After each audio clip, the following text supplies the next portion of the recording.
హల్లెలూయా, హల్లెలూయా. England దేశంలో గొప్ప దైవ సేవకుడు ఉన్నాడు. ఆ సేవకుడు తన పరిచర్య అంతా చేశాడు. ఏ పరిచర్య? సువార్త పరిచర్య.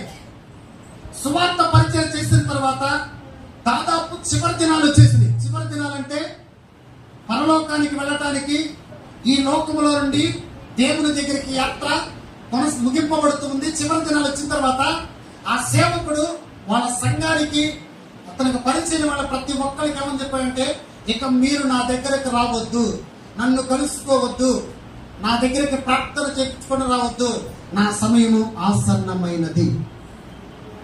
ఏంటది? నా సమయము ఆసన్నమైనదని ఆ సేవకుడు చెప్పాడు. సరే, ఎవరైనా విఐపీలు ఆయన దగ్గరికి వెళ్ళి ప్రార్థన చేయించుకోవడానికి సంఘం వాళ్ళు పర్మిషన్ అడుగుతున్నారు. విఐపీలను కూడా ఎవరిని వద్దన్నాడు, ఎమ్మెల్యేలు కూడా ఎవరిని వద్దన్నాడు, ఎంపీలను కూడా ఎవరిని వద్దన్నాడు, ముఖ్యమంత్రిని కూడా ఎవరిని వద్దన్నాడు, ప్రధానమంత్రిని కూడా వద్దన్నాడు. దీనికి ఆయన కలవటం. సరే, ఇలా జరుగుతున్న సమయంలో అతనికి ఒక ఫ్రెండ్ ఉన్నాడు. ఎవరో? ఆ ఫ్రెండ్ దేవుని ఎరగనటువంటి బిడ్డ, దేవుని యందు విశ్వాసం ఉంచినటువంటి బిడ్డ, నాస్తికుడు. అతను ఏంటది? నాస్తికుడు అంటే ఎవరు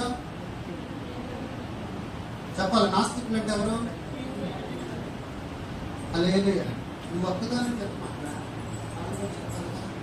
దేవునికి స్తోత్రం. నాస్తికుడు అంటే ఎవరు? చెప్పు చెప్పు పర్లా. నాస్తికుడు అంటే ఎవరు? దేవుని ఎరగని వారు. సరే, ఒక రోజున ఆ సంఘం దగ్గరకు వచ్చి వాళ్ళతో ఒక మాట చెప్తాడు, నేను ఆ సేవకుడిని కలవాలి, నా ఫ్రెండే అతను. సరే, వీళ్ళు ఏమన్నారు తెలుసా? కబురు పంపించారు సేవకుడికి. ఏమని కబురు పంపించారు తెలుసా? అయ్యా, మీ ఫ్రెండ్ అంట మరి ఏదో పేరు పెట్టి చెప్పిన తర్వాత నేను కలవాలంటున్నారు, నీ దగ్గరికి ఎవరిని రానివ్వట్లేదు కదా, నేను కలవాలన్నప్పుడు ఆ సేవకుడు చెప్పిన మాట, సరే ఆయన నా దగ్గరికి తీసుకురాను. ఎవరిని? ఆయన ఫ్రెండ్ నాస్తికుడు. తీసుకొచ్చిన తర్వాత కూర్చున్నాడు, ఎదురు కూర్చున్నాడు. ఈ నాస్తికుడు ఆ సేవకుడితో అడుగుతున్నాడు, అరే నీకు రోజు లేదో దగ్గర పడ్డాయి అంట. ఆ పడ్డే. ఏంటది? రోజు లేదో దగ్గర పడ్డాయి అంటగా. ఆ పడ్డే. సరే, ఎవరిని నీ దగ్గర రానివ్వట్లేదంటగా. రానివ్వట్లా. ఎవరి కోసం ప్రార్థన చేయట్లేదు, ప్రార్థన చేయట్లా. ఎక్కడ వాక్యం ప్రకటన, ప్రార్థన చేయట్లా, వాక్యం ప్రకటించట్లా. అంతే నా సంగతి, ఇది అయిపోయింది నా జీవితంలో. సరే, ఈ సేవకుడు ఆ నాస్తికుడు అడిగాడు, అయితే నేను ఎవరిని రానివ్వలేదు కదా, మరి నిన్నెందుకే రానిచ్చాను తెలుసా అన్నాడు. నేను ఎవరిని నా దగ్గరికి రానివ్వట్లా, నిన్ను ఒక్కని మాత్రమే నా దగ్గరికి రప్పించా. జీవితము ముగించబడిన తర్వాత, నీ జీవితము సమాప్తమైన తర్వాత, నీ జీవితం ఈ లోకమును విడిచి వెళ్ళిపోయిన తర్వాత, ఈ లోకములో నువ్వు చనిపోయిన తర్వాత నువ్వు వెళ్ళిపోతావు. హల్లెలూయా. నిత్య నరకానికి వెళ్ళిపోతావు. కాబట్టి నేను నీకు పర్మిషన్ ఇచ్చా. నువ్వు ఎందుకు వచ్చావో నాకు తెలుసు. హల్లెలూయా. నువ్వు ఎందుకు వచ్చావో నాకు తెలుసు. నీ వెంటనే అడిగినప్పుడు ఆ నాస్తికుడు అన్న మాట్లాడు తెలుసా, నేను కూడా ఆ యేసుని తెలుసుకుందామని నీ దగ్గరకు వచ్చాను. గట్టిగా చెప్పండి. ఏమన్నాడు తెలుసా? నేను కూడా యేసుని తెలుసుకుందామని నీ దగ్గరికి వచ్చాను. మీరేం పరలోకంలో ఉంటారా, నేనేం నరకంలో ఉండాలా, నాకేం గతి పెట్టింది, మీతో పాటే నేను కూడా వస్తాను. హల్లెలూయా, హల్లెలూయా. అప్పుడు ఆ సేవకుడు అతనికి సువార్త చెప్పి చనిపోయే సమయంలో కూడా ఇంకొక ఆత్మను రక్షించి ఆ వ్యక్తిని నిత్య నరకాగ్నికి వెళ్ళలేకుండా పరలోక రాజ్యానికి వారసులు చేసి ఆ సేవకుడు చనిపోవడం జరిగింది. ఆ నాస్తికుడు చెప్తున్న మాట ఏంటో తెలుసా? నేను జీవించిన సంవత్సరాలన్నీ కూడా నా జీవితంలో కఠినమైనటువంటి బాధలే, నేను జీవించిన సంవత్సరాలన్నీ కూడా నా జీవితంలో వేదనలే, నేను జీవించిన సంవత్సరాలన్నీ కూడా నా జీవితంలో బాధలే, నేను జీవించిన సంవత్సరాలన్నీ కూడా నా జీవితంలో దుఃఖములే, నేను జీవించిన సంవత్సరాలన్నీ కూడా అశాంతితో జీవించా. కానీ నాకు ఒక ఆలోచన వచ్చింది, వాళ్ళు కొద్ది రోజులు మాత్రమే వాళ్ళు దుఃఖంలో ఉన్నారు, ఈ రోజున ఆ సంఘం అంతా కూడా సంతోషంతో ఉన్నారు. కొద్ది రోజులు మాత్రమే వాళ్ళు దుఃఖంలో ఉన్నారు, ఈ రోజున సంతోషంతో ఆ ప్రభుని స్తుతిస్తూ ఉన్నారు.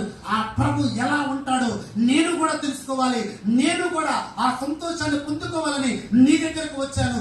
నేను కూడా బాప్తిజం తీసుకుంటానని బాప్తిజం తీసుకుని ఆ దుఃఖాలు ఏదైతే తన జీవితంలో దుఃఖ దినములు ఉన్నాయో ఆ దుఃఖ దినములన్నిటి విషయంలో తన సాక్ష్యాన్ని అనేకులకు చెప్తూ, నేను యేసయ్యను నమ్ముకోక ముందు నా జీవితం మొత్తం దుఃఖమే. హల్లెలూయా. యేసయ్య దగ్గరికి రాకముందు నా జీవితం మొత్తం అవమానమే. యేసయ్య దగ్గరికి రాకముందు నాకు అన్నీ ఉన్నాయి, కానీ సంతోషము కుదవైంది. ఈ రోజున యేసయ్య దగ్గరికి వచ్చా, నా జీవితము దుఃఖము విడిపోయింది. హల్లెలూయా. యేసయ్య దగ్గరికి వచ్చా, నేను సంతోషంగా ఉన్నా. యేసయ్య దగ్గరికి వచ్చా, నేను బాప్తిజం తీసుకున్నా. ఈ రోజున యేసయ్య దగ్గరికి వచ్చా. వాళ్ళు చనిపోతే ఏ విధంగా అయితే పరలోక రాజ్యానికి వెళ్తారు, నా ఫ్రెండ్ సేవకుడు చనిపోతే ఏ విధంగా అయితే పరలోక రాజ్యానికి వెళ్తాడు, నేను చనిపోతే పరలోక రాజ్యానికి వెళ్ళబోతున్నా. హల్లెలూయా. పరలోక రాజ్యంలో అడుగు పెట్టబోతున్నా. పరలోక రాజ్యాన్ని స్వతంత్రించుకోబోతున్నా. దేవుని కలుసుకోబోతున్నా. తన సాక్ష్యాన్ని బట్టి అనేకులు దేవుని తట్టు తెప్పటానికి నా దేవుడు అతను వాడుకున్నాడు. గట్టిగా చప్పట్లు కొడుతూ హల్లెలూయా, హల్లెలూయా. ఈ రోజున ఇక్కడికి వచ్చిన బిడ్డలతో దేవుడు మాట్లాడుతున్నట్టు మాట, నీ దుఃఖములు కొద్ది రోజులు మాత్రమే. గట్టిగా చప్పట్లు కొడుతున్నాడు. నీ సమస్యలు కొద్ది రోజులు మాత్రమే. సమస్యల వైపు ఎప్పుడు చూడొద్దు. నీవు నమ్ముకున్న యేసయ్య వైపు మాత్రమే చూడాలి. ఇబ్బందుల వైపు ఎప్పుడు చూడొద్దు. నీ ముందున్నటువంటి ప్రభు వైపు మాత్రమే చూడాలి. నీ గృహం వైపు ఎప్పుడు చూడొద్దు. నువ్వు దేవుని వైపు మాత్రమే తిరగాలి.